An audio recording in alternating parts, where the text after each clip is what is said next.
هذه القضية كانت ضربة قوية في بني ملال، حتى من الإعلام الوطني والدولي تابع. خديجة شابة قاصر كانت كتعيش حياتها البسيطة، في الأخير تحولت لضحية اغتصاب جماعي، تعذيب وحتى رسوم ووشوم على جسدها الصغير. 14 متهم وعقوبات ثقيلة وأحكام تقلب الرأي العام في المغرب على مواقع التواصل الاجتماعي. هاد الشي كامل غنفتحوا الأرشيف عليه في هاد الفيديو. خديجة كانت بنت في عمر ديالها 17 عام، بسيطة ضمن الدوار ولاد عياد بإقليم فقيه الصالح. في ليلة عيد الفطر اختطفت من قدام بيت خالها، واللي كان هو الشرارة اللي بدات بها القضية كلها. المتهم الرئيسي هو راء أو القريتي فلاح، هو اللي أمر بخطفها بحل اللعاب. ومن بعد الاختطاف بدا الاحتجاز في دار والد قريتي لمدة أسبوع تحت التهديد بالسلاح الأبيض، وتشدوا عليها هو والآخرين اللي كانوا مشاركين معاه، وتجمعوا هاد المجرمين كاملين اللي حرقوا الجسد ديالها الصغير بالسجائر وقاموا برسم عدة وشوم على جسدها.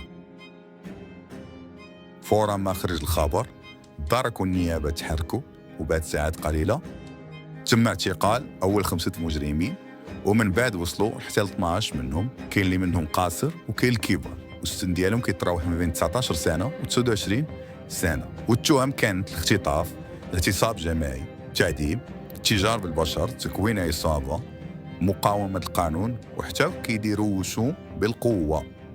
ضحية التحرش واغتصاب هي فتاة قاصر، وكانوا داروا محاولات كتير باش يسكتوه، لكن انتشار الخبر على مواقع التواصل الاجتماعي خلى الضغط كبير، والقضية وصلت للمحكمة الابتدائية. ومن بعد الاستئناف بني ملال اللي صدروا أحكام صادمة. 11 متهم حكموا عليهم ب20 سنة ديال الحبس، واحد قاصر حكموا عليه ب3 سنين، أما 2 حكموا عليهم في حالة سراح، واحد حكموا عليه ب2 نافذة، وآخر عام واحد مع وقف التنفيذ. أي مجموع الأحكام اللي هو 226 سنة موزع على 14 متهم في إجمالي العقوبات. القضية ما بقاتش فقط في التقاضي، ولكن رجعت موجة تضامن كبيرة. صور جسم خديجة عامرة وشوم وتقارير الإعلام خلات الناس حتى في دول العالم تدوي على الحادث وتهتم به، وتم إنشاء جمعيات ووقفات تضامنية في مبادرة مناطق واحتجاجات أمام المحاكم مطالبين بالعدالة. ومن بعد الأحكام كان الرجوع للقضية. سنة 2022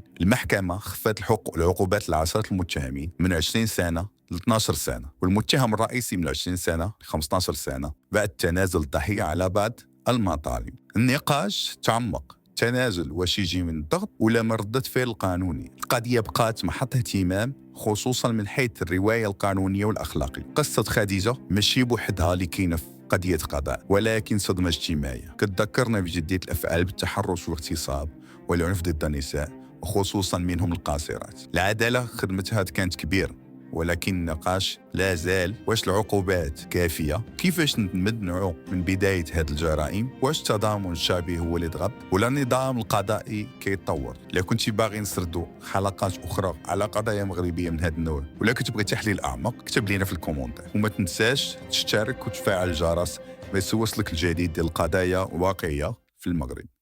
شكرا على المتابعة.